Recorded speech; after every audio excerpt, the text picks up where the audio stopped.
bem, para a palestra da noite teremos como reflexão o tema possessão, importantíssimo para a nossa compreensão à luz da doutrina espírita. E quem irá contribuir com o estudo desta noite será o amigo expositor Paulo Neto, escritor e expositor espírita. Portanto, Paulo, bem-vindo e um ótimo trabalho. Muito obrigado.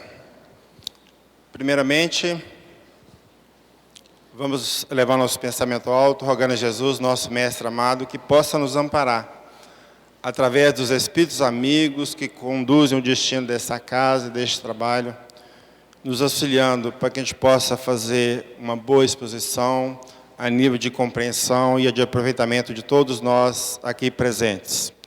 Então, nosso tema é possessão.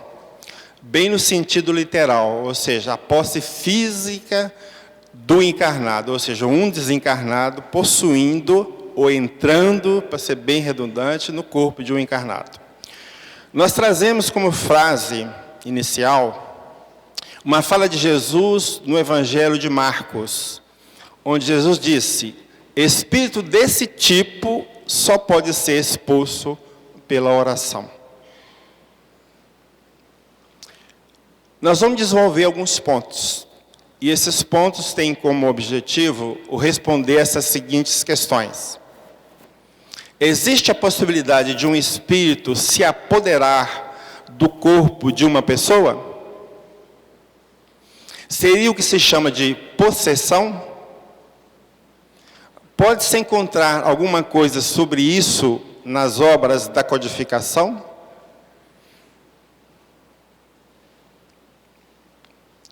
Nós buscamos esse trecho, ou essa fala, no site Portal do Espírito. Então lá se faz uma pergunta e logo após vem a resposta. A pergunta é: existe a incorporação de espíritos? Vamos esclarecer que quando a gente fala de incorporação, nós vamos dar o mesmo significado de possessão. A incorporação é um espírito entrar no corpo de um médium ou de uma pessoa. Ficou claro? Só para a gente situar. Então a resposta é: no sentido semântico do termo, não existe incorporação. Pois nenhum espírito conseguiria tomar o corpo de outra pessoa, assumindo o lugar da sua alma. O que ocorre é que o médium e o espírito se comunicam de perispírito a perispírito, ou seja, mente a mente, dando a impressão de que o médium está incorporado. Na mediunidade equilibrada, o fenômeno mediúnico acontece a nível mental. Nos processos obsessivos graves, onde a mediunidade está perturbada, podem ocorrer crises nervosas. Observadores de pouco conhecimento podem achar que um espírito mau apoderou-se do corpo do enfermo. Foi este fenômeno que deu origem às práticas de exorcismo. Então, já estou considerando aqui um observador de pouco conhecimento, né? Vamos lá. Vocês assistiram o filme Ghost, não é?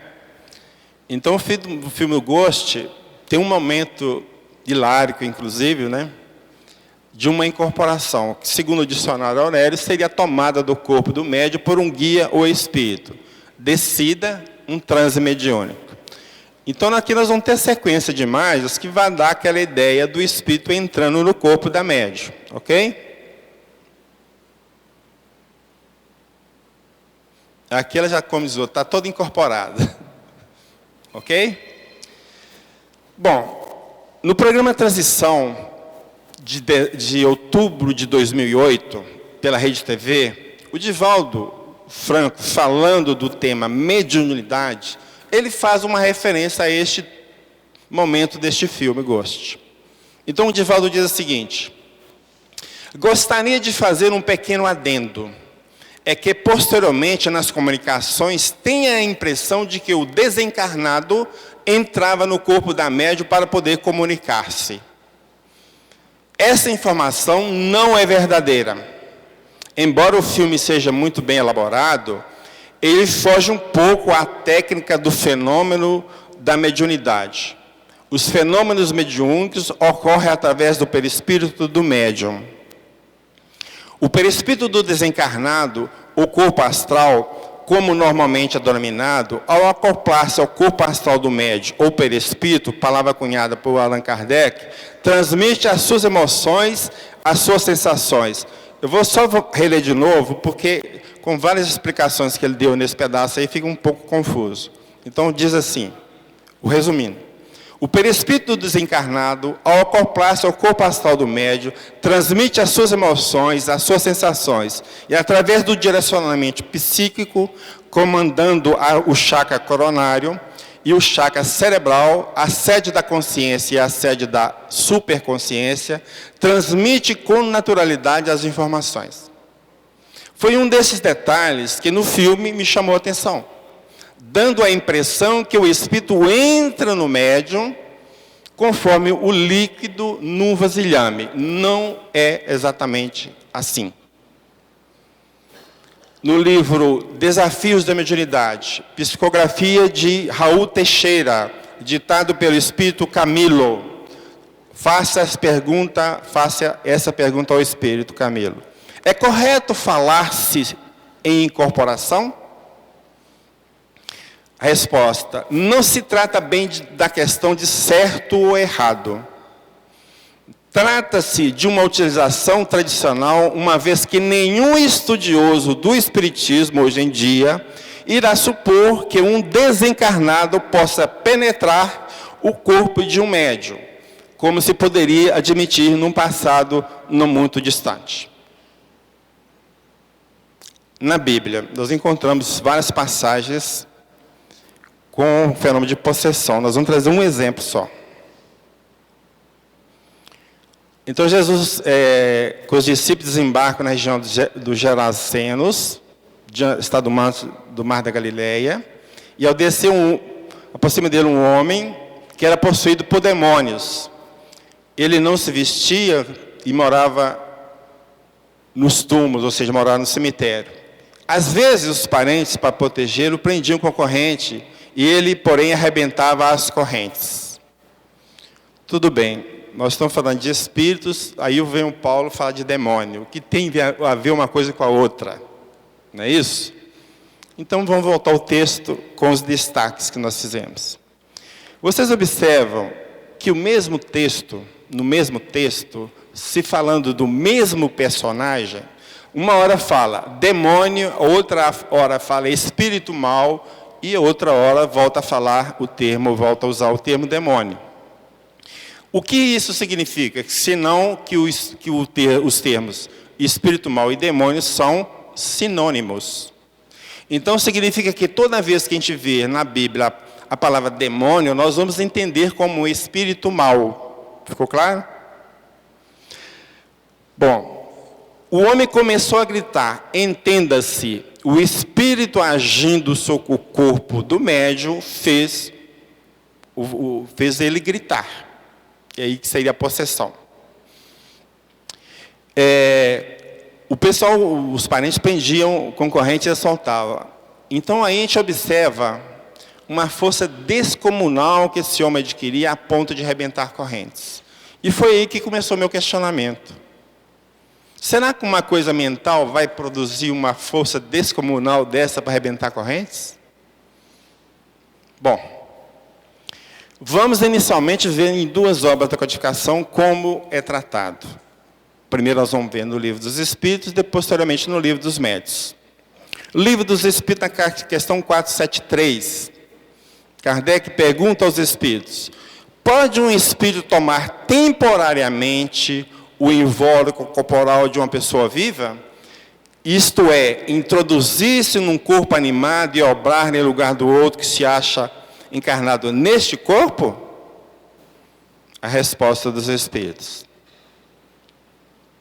O Espírito não entra em um corpo como entra numa casa.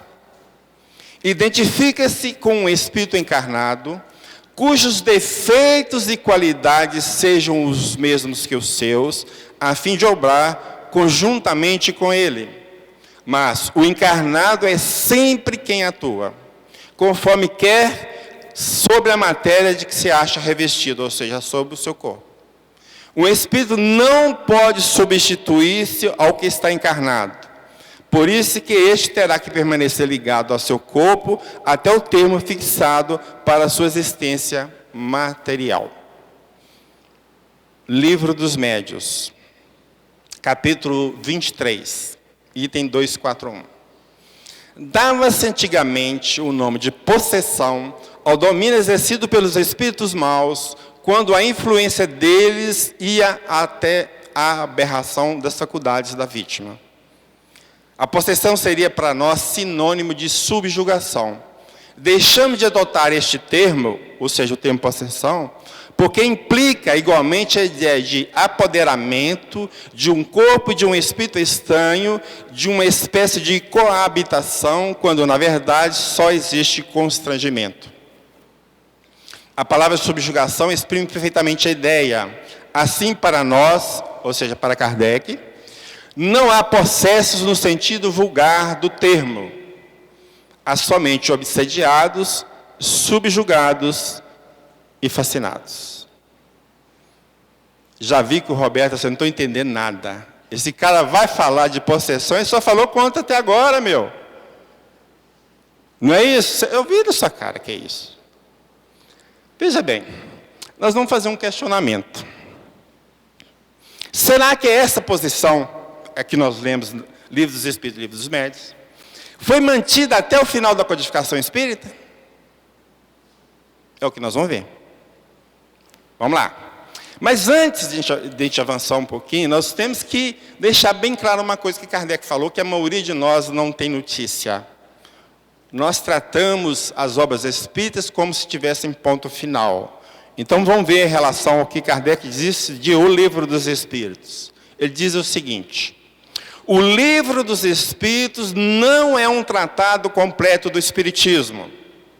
Não faz senão colocar-lhe as bases e os pontos fundamentais, que devem se desenvolver sucessivamente pelo estudo e pela observação. E nós estamos colocando ponto final. Tá?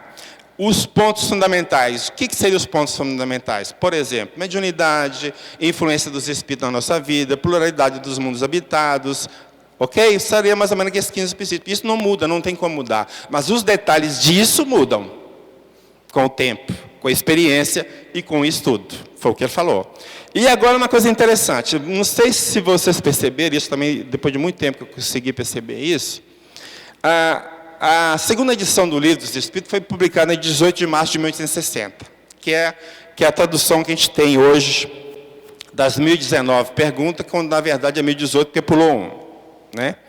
Então a estrutura do Livro dos Espíritos é feita em partes, ou algumas traduções põem capítulo, livros, melhor dizendo, livros.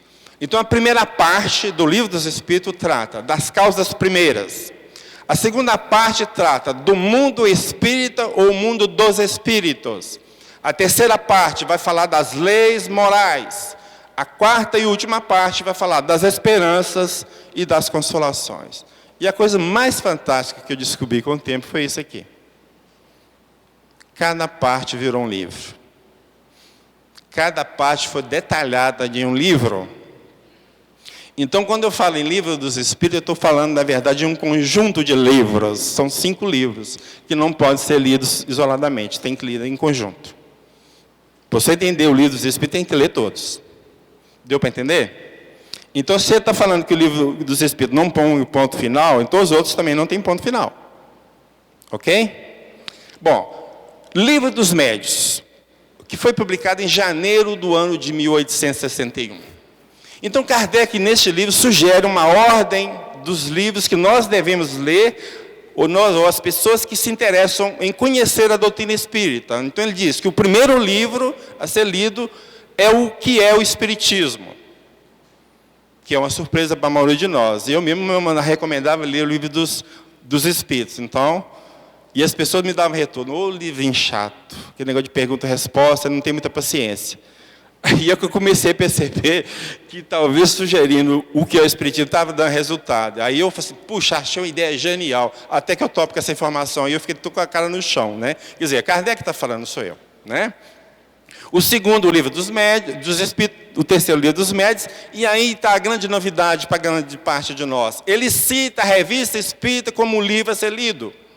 E diz lá que é uma variada coletânea de fatos, de explicações teóricas e de textos isolados que completam as que se encontram nas duas obras precedentes. Que duas obras precedentes que ele completa? Livro dos Espíritos e Livro dos Médios. Tem muita coisa que está lá na Revista Espírita que foi parar em uma dessas duas obras. E tem coisa que está lá que não foi parar em obra nenhuma. Então, para você entender o conjunto, você tem que ler Livro dos Espíritos, Livro dos Médios e a Revista Espírita. Tá?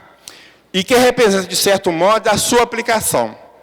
Sua leitura, ou seja, da Revista Espírita, será mais proveitosa e, sobretudo, mais inteligível, ou seja, mais compreensível, se for feita depois de O Livro dos Espíritos.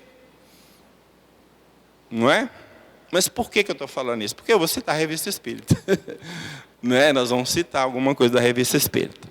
Então, na Revista Espírita do ano de 1863, no mês de dezembro, Kardec tem um artigo que chama Um Caso de Possessão. Senhorita Julie. Diz lá, palavras de Kardec. Dissemos que não haviam possessos no sentido vulgar da palavra, mas subjugados. Retornamos sobre essa afirmação muito absoluta, porque nos está demonstrado agora que pode ali haver possessão verdadeira. Nos está demonstrado agora que pode haver possessão verdadeira. Mudou de ideia. E a maioria de nós não sabe, porque nós não lemos a Revista Espírita. Não é? Quer dizer, substituição parcial, no entanto, de um espírito errante ao espírito encarnado. Eis o primeiro fato que é a prova disso e que apresenta o fenômeno em toda a sua simplicidade. Então, eu vou narrar o fato. Várias pessoas achavam-se um dia na casa de uma senhora médio sonâmbula. De repente, a médium, tomou ares todos masculinos. Sua voz mudou e, dirigindo-se a um dos assistentes, exclamou: ah, meu caro amigo, quanto estou contente de te ver. Surpreso, perguntou-se-lhe o que isso significava. A senhora retomou: como, meu caro? Tu não me reconheces? Ah, é verdade. Estou todo coberto de lama. Sou Charles Z, é inicial, sobrenome dele. A este nome, os assistentes se lembraram de um senhor morto, alguns meses antes, atingido de um ataque de apoplexia, na beira de um caminho. Tinha caído num fosso, de onde se tinha retirado o seu corpo coberto de lama. Ele declara que, olha aí o Espírito falando, tá? Explicando o que aconteceu, ok? Então esse Espírito declara que, querendo conversar que seu antigo amigo, aproveitou de um momento em que o espírito da senhora A, ou seja, o espírito do médium, a sonâmbula, estava afastado do seu corpo para se colocar em seu lugar. Deu para entender? Então o espírito da médium se afastou do corpo no estado de emancipação da alma, ou desdobramento, igual o Jomar falou. Então, como não tinha espírito nenhum naquele corpo, ele aproveitou e estou nele. E entrou naquele corpo. Com efeito, tendo se renovado essa cena vários dias seguidos, então, em vários momentos, vários dias seguidos, aquele espírito se manifestou através daquela médium.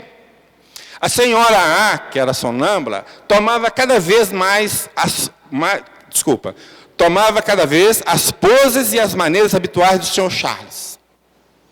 Virando sobre a costa da poltrona, cruzando as pernas, roçando o bigode, passando os dedos sobre os seus cabelos, de tal sorte que, salvo o vestuário, poderia crer ter o senhor Charles diante de si. No entanto, não havia transfiguração, como vimos em outras circunstâncias. Eis algumas de suas respostas. Então, estabeleceram um diálogo com Charles, com o espírito Charles. Ok? Vamos lá. Uma vez que tomaste posse do corpo da senhora A, poderias ali ficar? Não, mas isso não é a boa vontade que me falta. Quer dizer, queria, mas não podia, né? Por que não podeis? Porque seu espírito está sempre preso a seu corpo. Ah, se eu pudesse romper este laço, pegar-lhe-ia uma peça.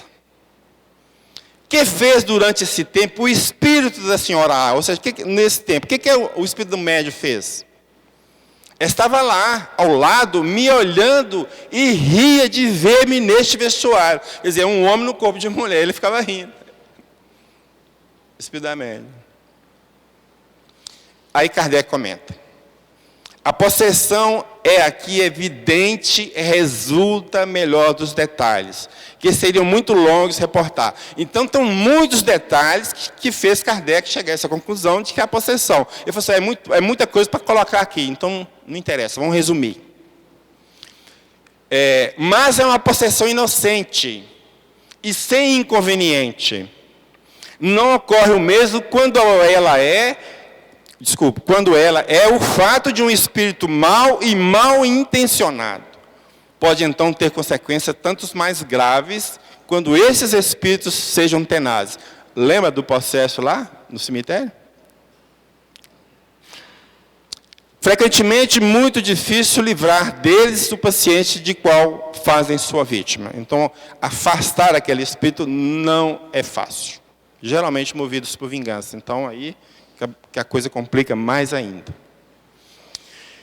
Bom, Evangelho segundo o Espiritismo, publicado em abril de 1864.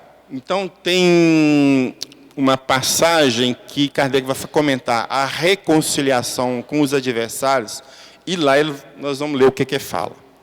Neste fato, reside a causa da maioria dos casos de obsessão, sobretudo dos que apresentam certa gravidade, quais o da subjugação e possessão. Então, observem que a partir de 64, ele já estava usando o termo possessão, que ele falou que não existia. Então, prova que ele mudou de ideia e passou a usar o termo. Ficou claro? O obsidiado e o possesso são, pois, quase sempre vítimas de uma vingança, cujo motivo se encontra em existência anterior e a qual o que a sofre deu lugar pelo seu proceder. Gênesis é outra obra que a grande parte de nós não lê. Então, nosso grande problema resume o seguinte. Por que muitos de nós ainda defendem que não há possessão? Porque nós só lemos o livro dos Espíritos e o livro dos Médiuns. Nós não lemos a Revista Espírita, nós não lemos a Gênesis, não sabemos que Kardec mudou de ideia e pôs essa nova ideia no livro A Gênesis. Ok? Então, nós vamos ver perfeitamente, claramente, que Kardec coloca isso agora, no livro A Gênesis, que foi publicado em janeiro de 68. Então, nós vamos encontrar isso no capítulo 14, quando ele trata dos fluidos. Então, tem um tópico dos fluidos que chama obsessões e possessões. Diz Kardec, então, na obsessão, o espírito atua exteriormente com a ajuda do seu perispírito, que se identifica com o do encarnado, ficando este, afinal, enlaçado por uma como que teia e constrangido a proceder contra a sua vontade. Na possessão, então ele está afirmando que tem possessão, em vez de agir exteriormente, o espírito atuante se substitui, por assim dizer, ao espírito encarnado, toma-lhe o corpo para domicílio, sem que este, no entanto, seja abandonado pelo seu dono, pois isso só se pode dar com a morte. Então, o espírito do médium não abandona o corpo. Se abandonar, morreu. Ele fica ligado pelo cordão fluídico. Ele não está no corpo, porque o corpo está sendo usado pelo espírito desencarnado. Ok? Então, não tem dois espíritos num corpo. Um tem que afastar. Ficou claro? Aí continua Kardec. A possessão é sempre temporária, intermitente, Porque um espírito desencarnado não pode tomar definitivamente o lugar e a condição do encarnado. Tipo assim, entra no corpo do médico, esse corpo é meu, daqui eu não saio. Pronto. E ninguém me tira, como diz, né? Mas isso não pode, não tem como, né? Por quê? Porque o fato de a união molecular do perispírito e do corpo só ocorrer unicamente no momento da concepção lá atrás. Né? Então, momentaneamente apossado do corpo do encarnado, o espírito serve-se dele como se fosse o seu. Fala pela sua boca, vê pelos seus olhos, age com os seus braços, como faria se estivesse vivo.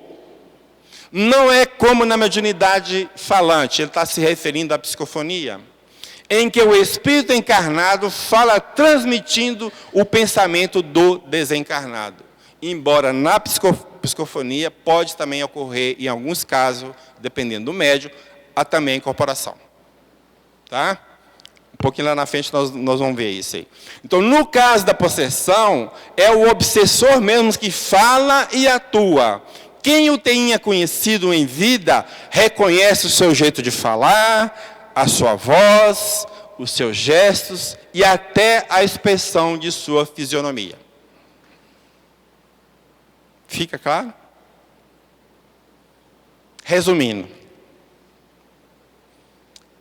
Livro... Quando a primeira ideia de Kardec, ele tinha obsessão, subjugação e fascinação. Ele tem isso no Livro dos Espíritos, na primeira edição, ele tem isso no Livro dos Espíritos, na segunda edição, e ele mantém isso no Livro dos Médiuns, que é janeiro de 61. Em 1863, ele já vem com a ideia da possessão, que ele tinha negado nas duas obras anteriores. Tá?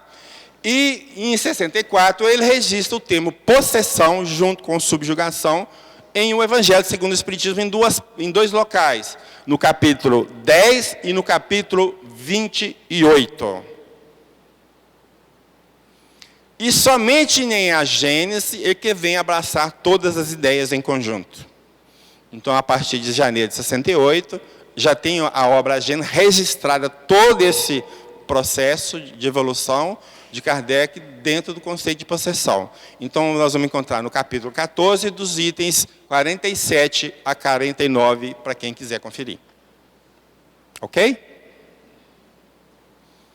Bom, levando-se em conta que este tema, possessão, é sempre tratado quando se fala de obsessão, né? A pergunta seria interessante. A possessão é sempre uma obsessão? Até rimar, rima, né? Rimar, rima. E leva muita gente a pensar que sim. Não necessariamente. Vamos ver. Na obsessão, na obsessão sempre existe a ação de um espírito malfeitor. A possessão pode ser a ação de um espírito bom com quem queira falar. Então, pode existir a possessão de um espírito bom. Né? E para causar maior impressão aos ouvintes, toma o corpo de um encarnado que o empresta voluntariamente, como emprestaria uma roupa a um encarnado. Isso acontece sem qualquer perturbação ou incômodo. E durante esse tempo, o espírito encarnado se acha em liberdade, como nesse estado de emancipação. E na maior parte das vezes, ele se conserva ao lado do seu substituto para ouvi-lo. O espírito do encarnado fica de lado e está ouvindo o desencarnado usando o corpo dele, e ouve tudo, e sabe tudo o que está acontecendo. Bom, e aí continua. Quando o espírito possessor é mau, então aí é uma obsessão, as coisas acontecem de maneira diferente. Ele não toma emprestado o corpo, apodera-se dele. E se o encarnado não possui força moral para lhe resistir, faz isso por maldade para com o encarnado. E a quem tortura e martiriza de todas as formas, indo ao extremo de tentar eliminá-lo, seja por estrangulação, seja atirando ao fogo ou em outros lugares perigosos. Então, no caso de uma possessão, pode se tornar grave. O espírito pode querer tirar a vida do possuído. E se ele não tem força moral, né? Gustave Gelei, ele fundou o Instituto Metapsíquico Internacional de Paris. Tem uma obra dele chamada Resumo da Doutrina Espírita. Vamos ver o que nós encontramos nessa obra. A incorporação é um fenômeno segundo o qual o espírito toma posse do corpo do médium, e não apenas de um membro ou de um órgão. Nesses casos, não é só a palavra e a voz que faz lembrar as do morto. Reconhecem-se também os gestos característicos que acompanham o discurso, as atitudes e a expressão geral da fisionomia. Em seu grau superior, o fenômeno também é acompanhado pela transfiguração. A transfiguração, ele vai explicar. O corpo e o rosto do médium sofrem modificações momentâneas, reais e não ilusórias, que os fazem parecer muitíssimo aos do defunto incorporado naquele momento. Entenderam? Então, no momento da incorporação, quando há transfiguração, o médium toma a aparência do espírito desencarnado.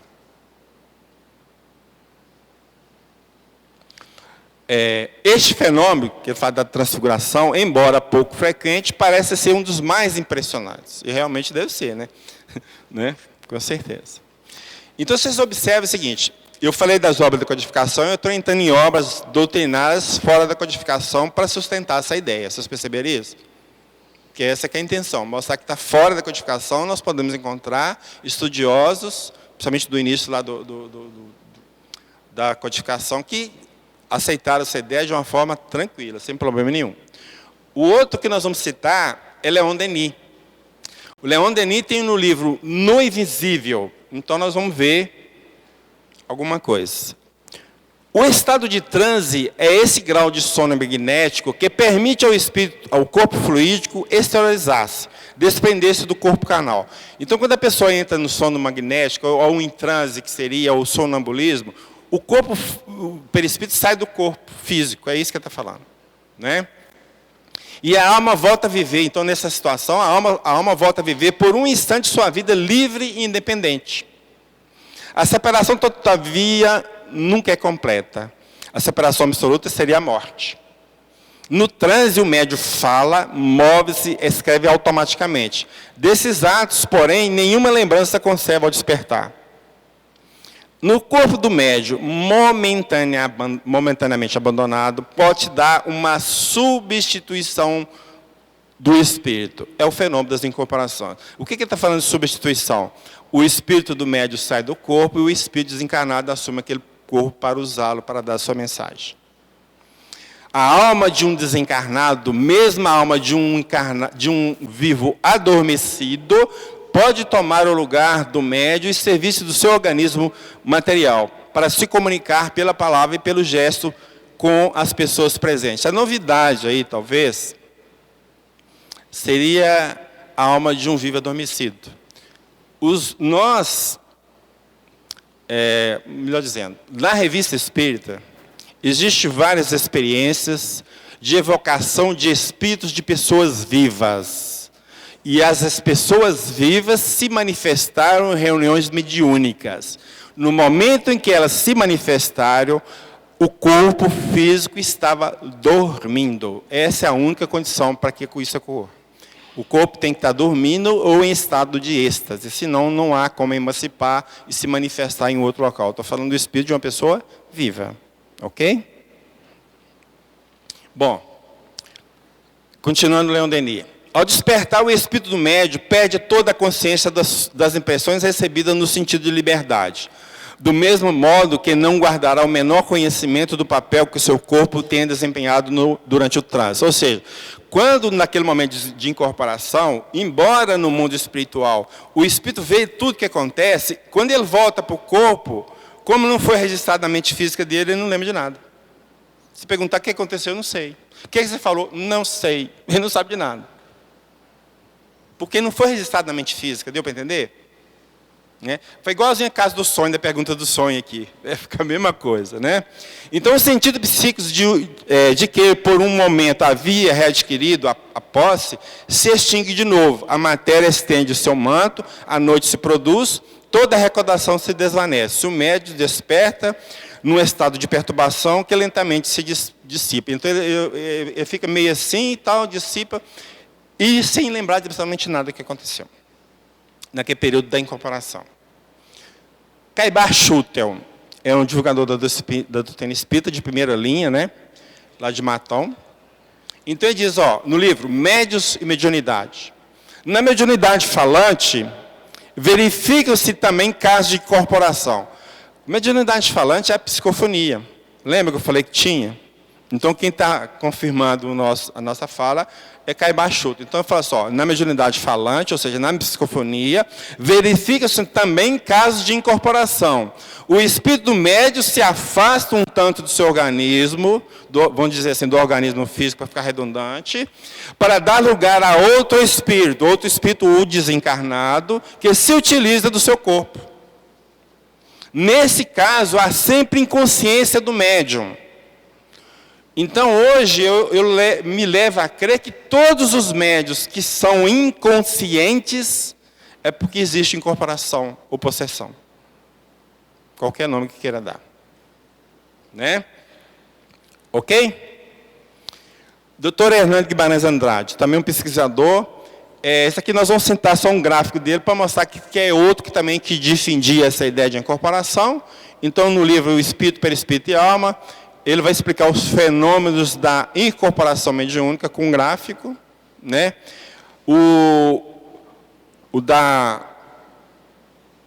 Opa.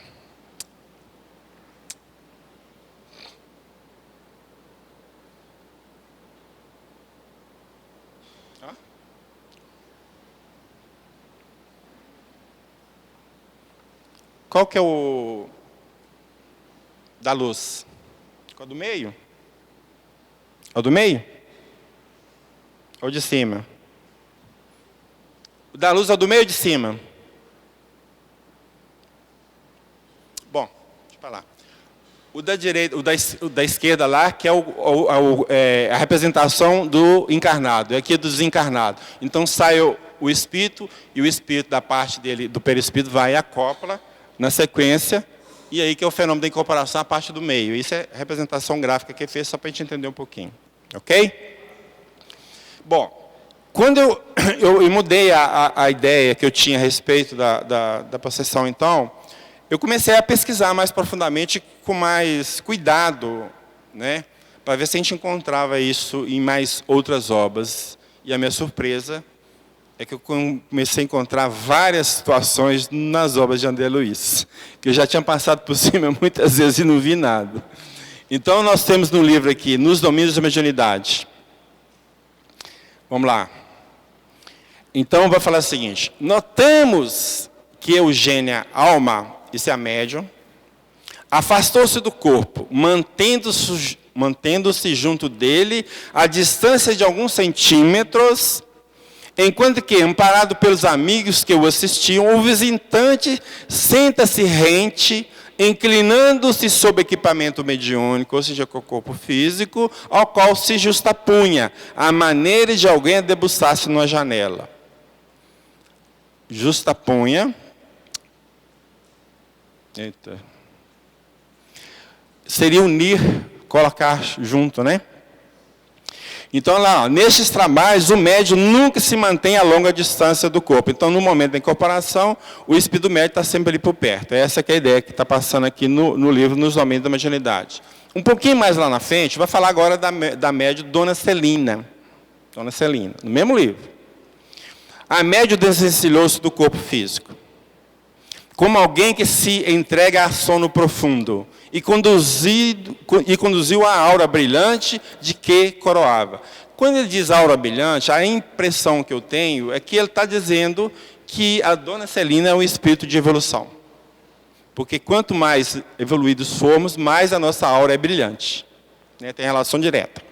A nobre senhora fitou o desesperado visitante, que é o espírito, né? Com manifesta simpatia, abriu-se-lhe os braços, auxiliando a senhorear o veículo físico, então em sombra. Então, veja bem, a médium ajudou o espírito a tomar o corpo dela. Olha a evolução do médium, né? Quando se for atraído por vigoroso imã, o sofredor arrojou-se sobre a organização física do médium, colando-se a ela instintivamente. Então, na que a dona Celina ajudou, ele, literalmente, como se diz, entrou no corpo dela e pronto. Como se fosse atraído, como se fosse um imã. A mediunidade falante, ou seja, a psicofonia da dona Celina era diversa. Celina explicou bondoso. É sonâmbula perfeita. A psicofonia, em seu caso, se processa sem necessidade de ligação da corrente nervosa do cérebro mediúnico à mente do hospedeiro, do hóspede que o ocupa. A espontaneidade dela é tamanha na cessão dos seus recursos às entidades necessitadas de socorro e carinho, que não tem qualquer dificuldade para desligar-se de maneira automática do campo sensório. O que é o campo sensório? Desligar o campo físico, o corpo físico, né? Perdendo provisoriamente o contato com os centros motores e a vida cerebral. Sua posição medianímica é de extrema passividade. Por isso mesmo, revela-se o comunicante mais seguro de si na historização da própria personalidade. Então, com o corpo que ela cede total, então, o espírito consegue falar com mais facilidade usando aquele corpo dela. Isso, porém, não indica que a nossa irmã deve estar ausente ou irresponsável. Tipo assim, toma que esse corpo é seu, faz o que você quiser. Não. Junto do corpo que lhe pertence, ela age na condição de mãe generosa, auxiliando o sofredor que por ela se exprime. Ela fica de olho, fica vigiando. Senão daqui a pouco está dando murro na mesa, entendeu? Tem que controlar, né? É por essa razão que o hóspede experimenta com rigor o domínio afetuoso da missionária, que dispensa amparo assistencial. Algumas vezes os espíritos manifestam assim, estou me prendendo, para saber que é uma situação mais ou menos parecida com essa. Eles não sabem, eles estão presos, né? Não pode fazer o que quer, porque tem alguém controlando, né? Seja os espíritos, seja o próprio médium, dependendo da evolução dele. Então, o grande problema nosso são duas falas que tem neste livro. Eu acho que essas duas falas é que trazem a grande confusão que nós fazemos. As duas falas estão aí. Primeira, precisamos considerar que a mente permanece na base de todos os fenômenos mediúnicos. Então, a interpretação, todo fenômeno mediúnico é mental. É mente a mente, deu para entender a linha? Achando-se a mente na base de todas as manifestações mediúnicas, quaisquer que sejam os característicos que se exprimem. Então, mais ainda, reforçou a ideia de que tudo é mental. Só que existe um detalhe que a gente percebe, a gente tem que entender.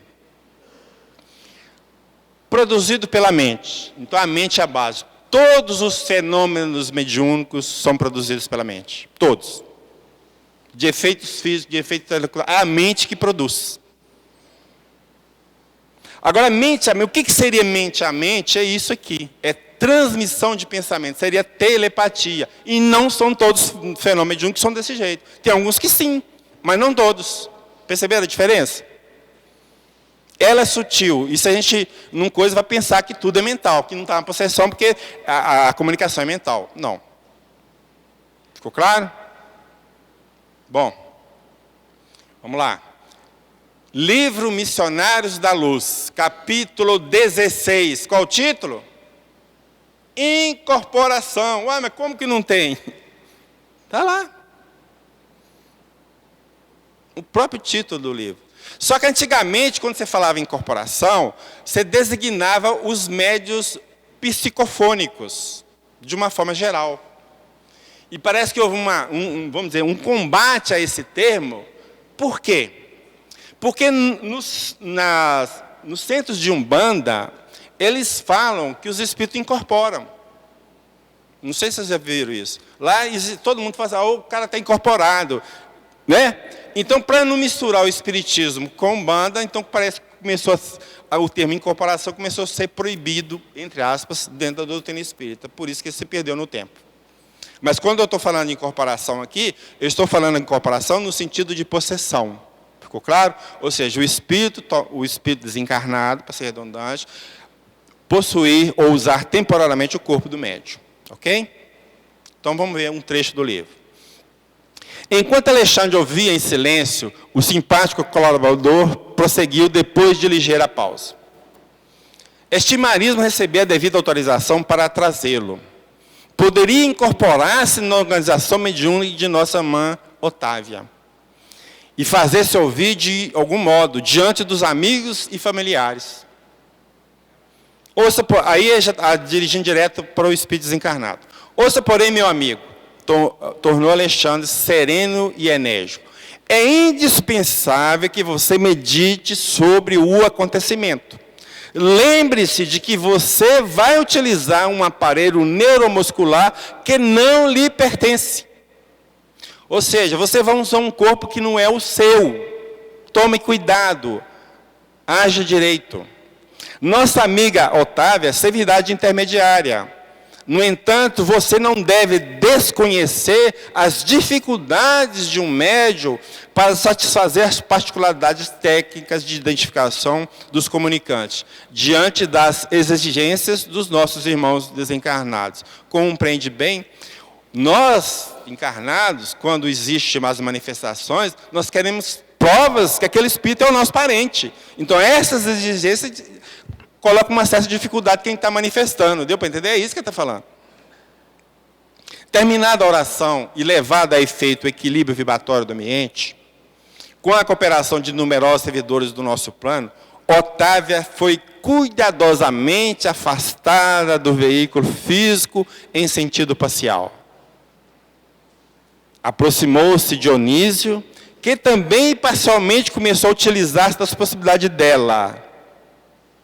Otávia mantinha-se a reduzida distância, mas com poderes para retomar o corpo a qualquer momento por impulso próprio, guardando relativa consciência do que estava ocorrendo. A consciência que ela estava guardando enquanto ela estava lá no plano espiritual. Então, é como eu disse, o médium percebe e sabe tudo que está ocorrendo, tá? Ele não tem registro no corpo físico, mas ele sabe, do lado de lá, ele sabe o que está ocorrendo. Então, enquanto que Dionísio conseguia falar de si mesmo, mobilizando, no entanto, potências que não lhe pertenciam e que devia usar cuidadosamente sob o controle direto da proprietária legítima. Que potências é essa que ele estava usando, senão o corpo físico da médium? E com a vigilância afetuosa da amiga e os benfeitores que lhe fiscalizavam a expressão com o olhar, de modo a mantê-lo em posição de equilíbrio emotivo. Então, os espíritos estavam ajudando aquele espírito a manifestar, ter equilíbrio para usar adequadamente o corpo da médium. Reconheci que o processo de incorporação comum era mais ou menos idêntico ao da enxertia da árvore frutífera. A planta estranha revela suas características e oferece seus frutos particulares, mas a árvore enxertada não perde sua personalidade e prossegue operando com sua vitalidade própria. Então, essa comparação é fantástica, porque mostra que é realmente alguém usando o corpo de outro, né? Ali também, Dionísio era um elemento que aderia às faculdades de Otávia, utilizando na produção dos valores espirituais que eram característicos. Quais as faculdades de Otávio? A do corpo físico, podia trabalhar com ele. Mas, naturalmente, subordinada à média. Então, a média conseguia controlar a manifestação daquele espírito, do Dionísio. Sem cujo crescimento mental, fortaleza e receptividade, não poderia o comunicante revelar os caracteres de si mesmo perante os assistentes. Por isso mesmo, logicamente, não era possível isolar por completo a influenciação de Otávia vigilante. Então, ela mantinha um certo controle sobre aquela entidade, o Dionísio, né? No sentido de ajudar também, claro. A casa física era seu tempo, que urgia defender a médium, né? Contra qualquer expressão desequilibrante e nenhum de nós, os desencarnados que estavam naquele ambiente, os desencarnados presentes, tinham o direito de exigir maior afastamento, porquanto lhe competia guardar suas potência fisiológica que seria corpo físico, e preservá-la contra o mal, perto de nós outros, à distância de nossa assistência afetiva. Então ela tinha controle total sobre aquela manifestação.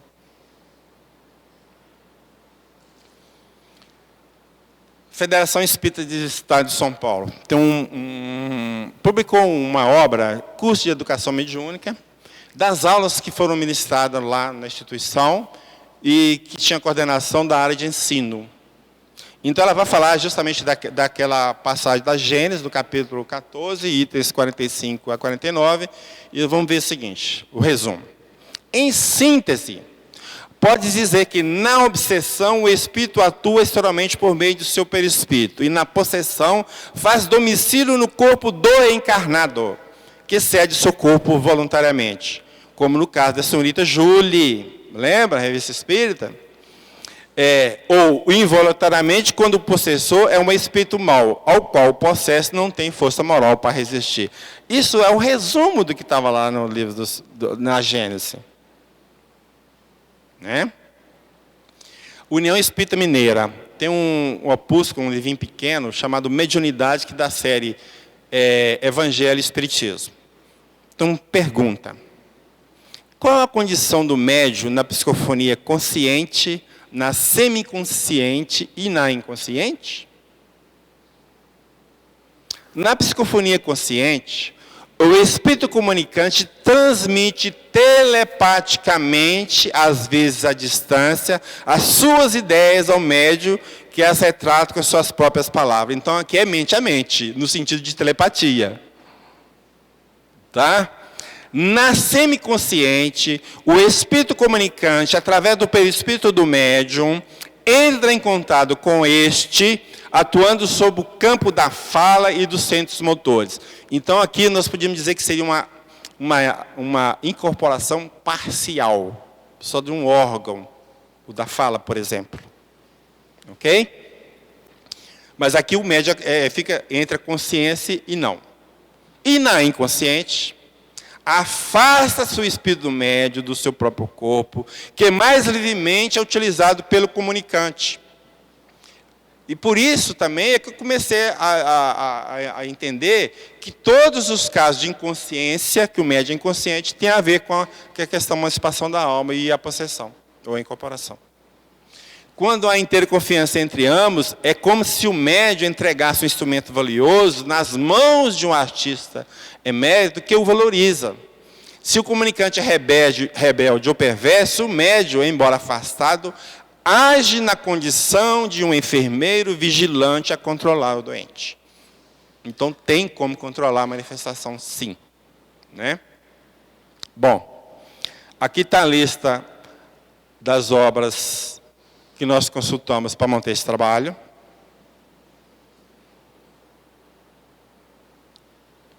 A lista não é pequena.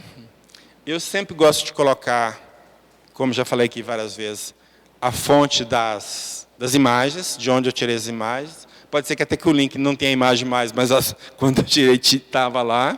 Né? Sempre acontece isso. E, a título de informação, que, de certa forma, eu entendo que vem respaldar essa pesquisa que eu fiz.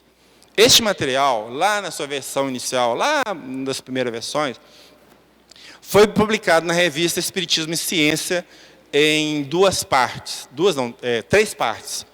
Na edição 70 de maio de 2009, na edição 71 de junho de 2009 e na edição 72 de julho de 2009. Então, isso para mim é alguém assinando embaixo do meu trabalho de pesquisa. E isso para mim é importante. Não é para falar que eu publiquei lá, que eu estou querendo mostrar isso, entende? É para mostrar que tem respaldo. E isso para mim é importante. Eu acho importante para mim caminhar dentro do que sempre que é a minha proposta, dentro da ótica doutrinária. Bom, este material todo, ao longo do tempo, foi aumentando, acrescentando várias coisas, e eu acabei fazendo um e-book dele. E esse e-book está no meu site, disponível para quem quiser.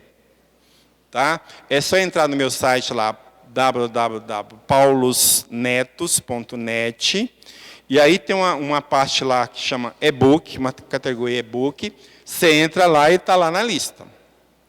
É só baixar para o seu computador, você pode ler o material, tudo que eu falei tem lá e muito mais coisas, porque não dá para falar tudo. Né? Essa palestra que a gente está fazendo aqui hoje é de 1 hora. Eu tenho este material para 1h30, para vocês verem que, né, que tem mais coisas. E lá tem muito mais do que até 1h30. Tá? Vamos lá. E aqui, então, está o meu site, o endereço do meu site, e o meu e-mail, que eu sempre coloco, porque se alguém aí tiver alguma dúvida, porque pode acontecer, é só passar um e-mail para a gente, dentro da capacidade da gente, tem o maior prazer de responder. Né? Ok? E agradeço, então, a paciência de vocês. Espero ter contribuído com alguma coisa para o crescimento do conhecimento de vocês a respeito do tema, que é muito diverso. Você encontra aí opiniões diversas sobre o tema. Uns falam que sim, outros falam que não. É uma confusão danada. Então, espero que tenha clareado esse caminho para vocês. Muito obrigado.